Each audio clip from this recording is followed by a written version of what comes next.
உயிரொன்று இல்லாமல் உடல் இங்கு நிலையாதே.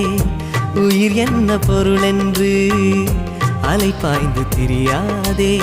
வாழ்க்கையின் வேர்களோ மிக ரகசியமானது. ரகசியம் காண்பதே நம் அவசியமானது. தேடல் உள்ள உயிர்களுக்கே தினமும் பசி இருக்கும். தேடல் என்பது உள்ளவரை வாழ்வில் ருசி இருக்கும். பாடல் போல தேடல் கூட ஒரு சுகமே.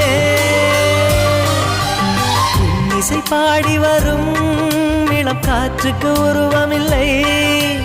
காற்றலை இல்லை என்றால் ஒரு பாட்டொலி கேட்பதில்லை. ஒரு காலம் வருகையில் உள்ளம் கொள்ளை போகுதே. ஆனால் காற்றின் முகவரி